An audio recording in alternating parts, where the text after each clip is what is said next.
снова индивидуальный видеоурок. У нас уже такая череда индивидуальных видеоуроков. И наносить мы будем сегодня декоративную штукатурку мармора для Анны, город Заволжье. Простейший вариант. Попробуем для ванной комнаты, чтобы можно было нанести своими руками и совмещая цвета. Заодно мы будем совмещать сегодня цвет серый теплый и серый холодный. И будем наблюдать, красиво это или некрасиво. Мы хотим что-то получить под мрамор, но легкое. То есть такое вот с прожилочками, блестящее, зеркальное. И мы будем тестировать кельму. Ну вот такую кельму мы будем тестировать. Это STM Decor кельма. Мы будем тестировать, чернит она при полировке или не чернит в данном конкретном случае. То есть стоит ли человеку вот эту кельму приобрести. Так, в общем, мы покрываем праймером.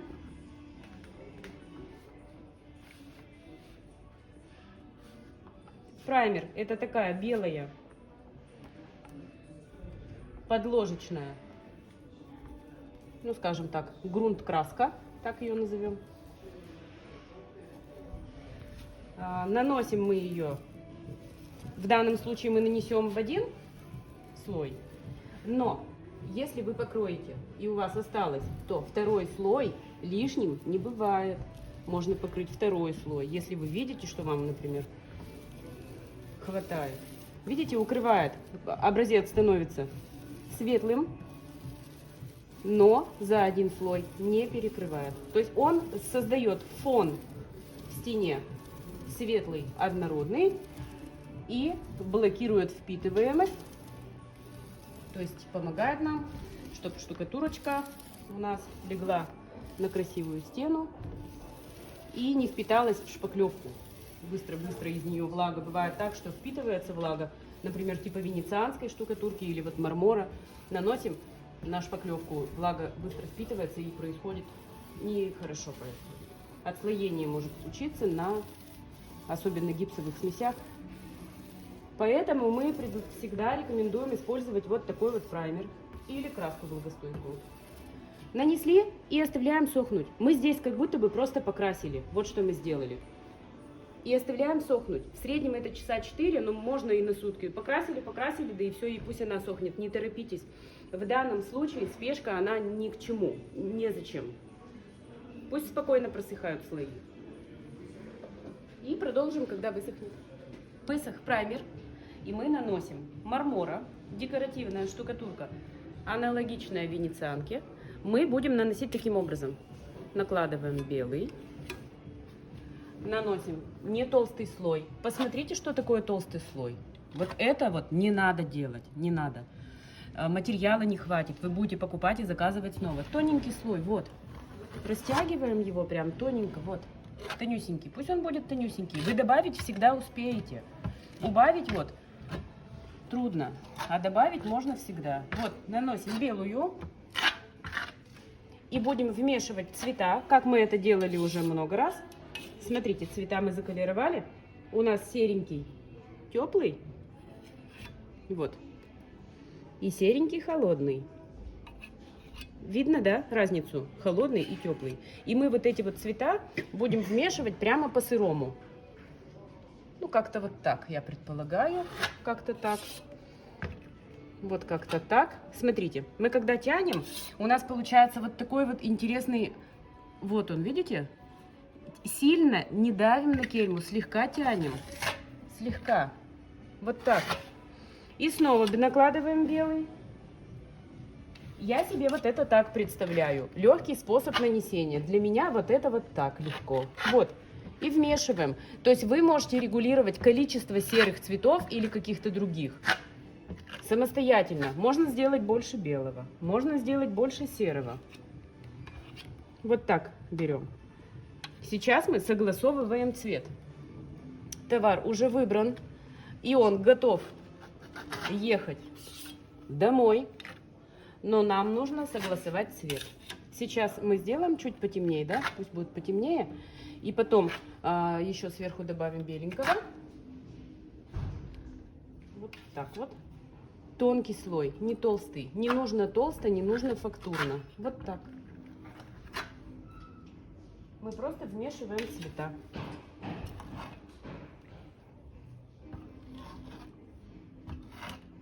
Вот так. Видите, какой наплыв? Вот его не нужно. У нас не получится полировать, если мы будем такие наплывы оставлять. Максимально гладко стараемся нанести. Вот так. Я думаю, что цвета подходят. Мне нравится цвет. Ну, такой натуральности какую-то придает. Вот эти вот серые цвета. Сейчас белого добавим. И еще немножко серенького добавим. Вот так вот. Расход у декоративной штукатурки будет, ну, скажем, в среднем грамм 500. Немножко взяла снова серого. Рядом водичку держим, чтобы кельму периодически протирать. Смотрите, вот, раз. Вот мы в одну сторону провели. И прямо тут же можно в другую. И рисунок перемешивается. Интересно встает. Вот так. Пригладим слегка. И оставим подсохнуть. Напоминаю, что этот образец для ванной комнаты. Но не зона будет прямого попадания воды. Но все-таки это будет ванная комната. Вот так вот. Вот так.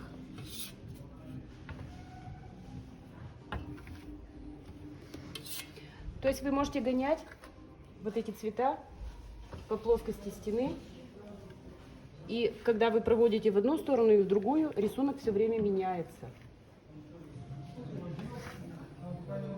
Меняя направление руки, вы меняете и рисунок.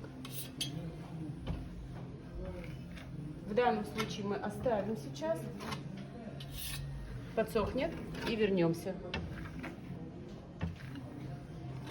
Сколько будет сохнуть? Давайте дадим ему сутки высохнуть. Пусть высохнет.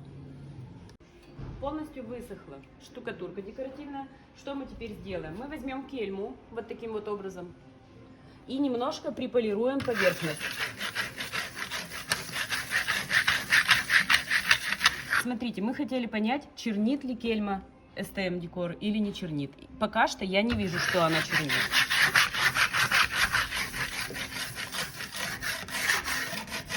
Вот сейчас приполировывая, мы снимем излишки какие-то, может быть, наплывы, лишние части, срежем верхушки ненужные и положим еще один слой.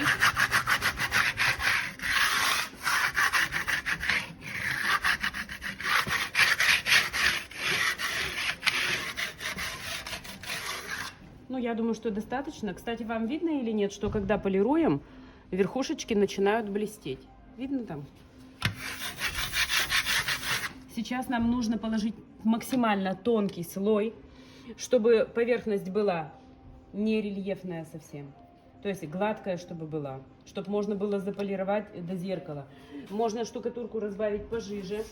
И точно так же можно ее нанести полностью белую. А можно и цвета тоже примешивать, если хотите. Тоже можно. То есть тут нужно понимать, будете ли вы что-то поправлять. Тонкий-тонкий, вот вообще почти наздир, тонкий. Вот, тонюсенький. То есть мы кельму держим, смотрите, вот не так держим кельму, а вот так. То есть мы практически наздир наносим. Снимаем излишки. Этот слой для того, чтобы выровнять поверхность. Убрать рельеф. И ваше понимание цвета можно отрегулировать, добавляя серенького или убавляя.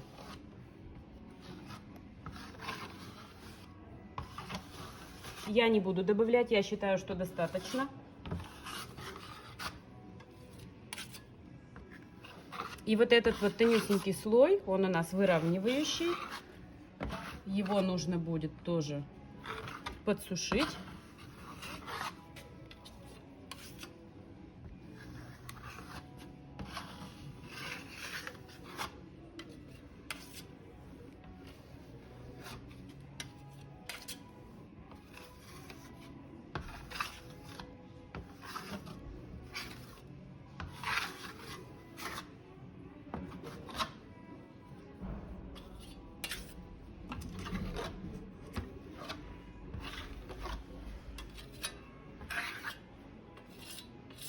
Постоянно протирайте кельму. Кельма должна быть чистая. иначе она будет царапать. Царапинки уже потом никуда не деть.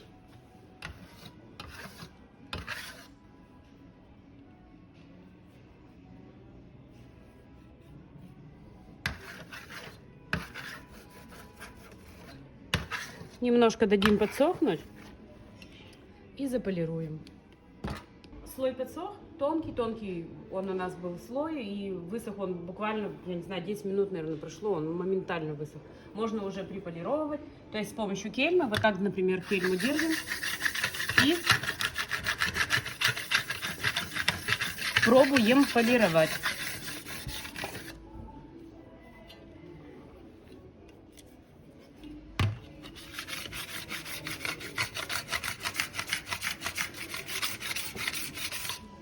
А мы сейчас с вами делаем то, что человек будет делать без специального оборудования, буквально держа в руках кельму, голову на плечах и, по сути, все. То есть нет специальных инструментов. Полировать, конечно, можно и машинкой, и всяко разное, но мы будем это делать кельмой. То есть мармора начинает блестеть, когда мы его полируем, как венецианская штукатурка.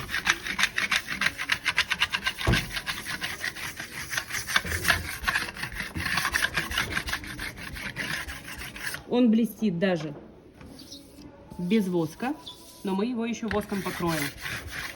Могу сказать, что кельма не чернит. То есть у нас вылазят вот серенькие там, где у нас был серый цвет. Вот это вот у нас выявляется.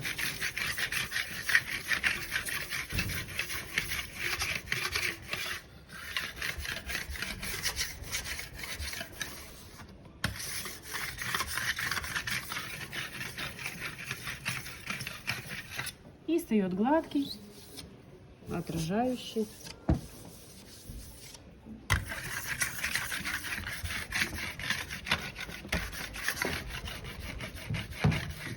Я пока терла, я поняла, что чего-то не хватает, скучновато и слишком светловато. Ну, можно прямо, пока воском не покрыли, можно добавлять слои. Тонкие-тонкие слои. Смотрите, серый. Добавляю серый. Тонко-тонко, буквально на сдир.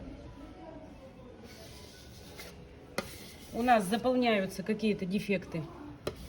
Мы же не профессионалы. Я вот, например, по венецианской штукатурке вообще не профессионал. Вообще. От слова совсем. То есть вот это вот дефекты. Неровности. Можно взять и снова тонко-тонко-тонко. Вот так вот вмешивая цвета. Тонюсенький слой. Что-то, может быть, будет интереснее как-то, а то как-то ну совсем скучно. Пока не покрыли воском, вы можете добавлять цвета. А вот когда воском покроете, уже будет поздно. И белого тоже можно добавить.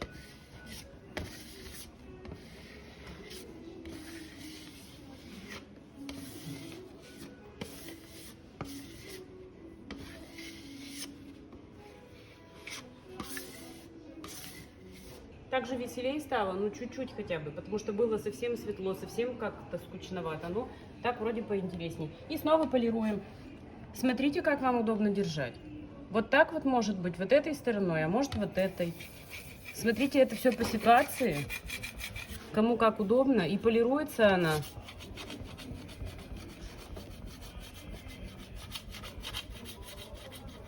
до зеркального блеска. Еще при полировке где-то выступают вот внутренние части, тоже становится интересно. Ищите для себя удобное расположение кельмы.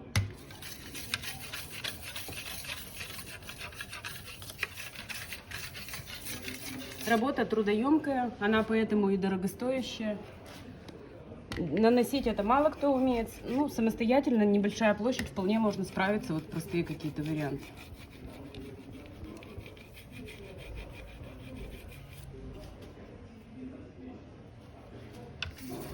Все это мы нанесли, Мы это все полировали. Работа достаточно муторная, скажем так, полировка. Ну, вы справитесь. Здесь надо понимать, главное, чтобы нравилось вот эти вот переходы цветов. Ну, то есть где-то больше, где-то меньше.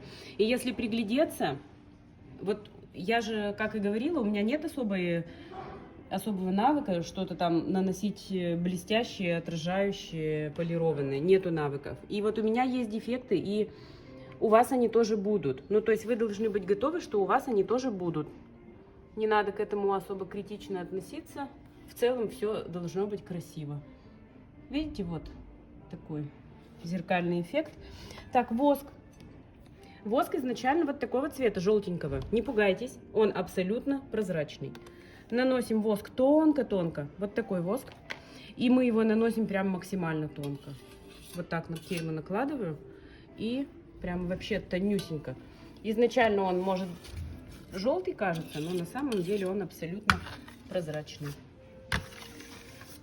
Что мы еще хотели понять? Чернит ли кельма? Определили, нет, кельма не чернит. Когда мы наносим воск, у нас еще выявляется какая-то глубина фактуры немного. И воск нам тоже нужно будет заполировать. То есть вот такой вот объем вас ожидает работы.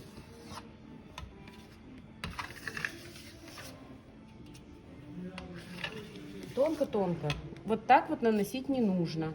Это очень жирно, надо тонко. Почему говорю? Потому что наносят некоторые так. Наносят. И потом трещит вот этот воск. Ну, я не знаю. Ну, то есть вот, видимо, немножко иногда надо не стесняться и спрашивать. Не все спрашивают. Вы вот получили материал, начали наносить. Иногда где-то есть вопросы, вы можете их задавать. То есть писать. Мы же никого не бросаем. Всех до победного конца сопровождаем.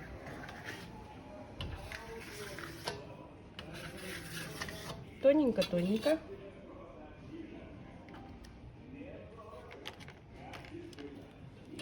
И еще его приполируем. Кстати, воск можно полировать, когда он еще не до конца высох, скажем так. Когда он полуживой, он легче полируется. И смотрите, всегда инструмент чистый. Царапается моментально.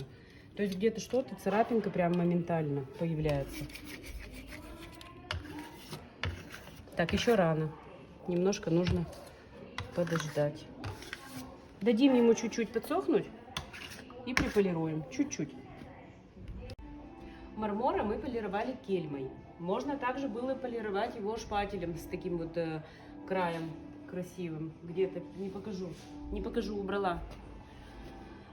Для нанесения подобных покрытий существуют специальные инструменты. Это шлифмашинки, там специальные насадки и так далее. Но мы люди простые с вами.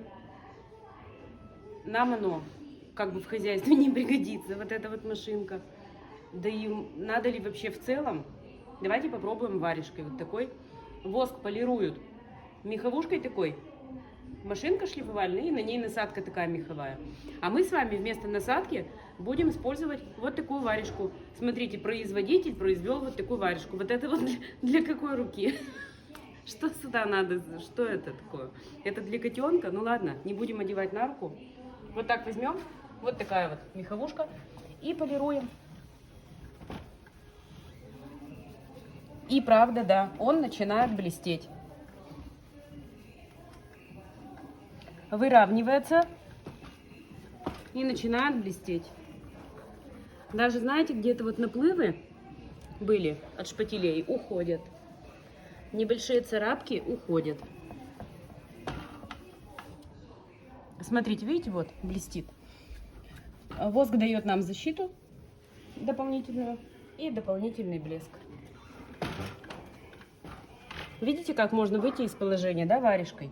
Кстати, если у вас нет варежки, я же варежку-то вам не предложила, вот варежка есть у нас. Готовый вариант для ванной комнаты. Ну, я считаю, что он вполне спокойный и комфортный. Он получился у нас зеркальный. Цвета можно регулировать, как я уже и говорила, что можно и побольше серого, побольше белого, то есть кому как нравится. Еще подобный вариант нанесения, подобный, вот такой, у нас есть он на канале. Наносится точно так же, только здесь вмешиваются цвета диагонально, а здесь они вот так вот хаотично вмешиваются. Тоже можно рассмотреть. Тоже есть на канале один в один такой же способ нанесения. Наносится и прям по-сырому вмешиваются вот так вот цвета. И вот по такому принципу можно играть нанесением. Крестообразно, вмешивая цвета. Или какими-то волнистыми линиями. Или горизонтально, вертикально, диагонально. Все только ваша фантазия. Ну, я надеюсь, что понравилось. Ставьте лайк, подписывайтесь на наш канал. И заказывайте у нас декоративные штукатурки. Пользуйтесь, пока мы еще в силах обработать все заявки самостоятельно. И снять для каждого индивидуальный видеоурок. Сейчас у нас эти уроки в очереди. То есть люди даже ждут. Поэтому пользуйтесь. Мы пока еще в состоянии. Но я думаю, что скоро придется нам команду пополнять. Ну все, всем пока.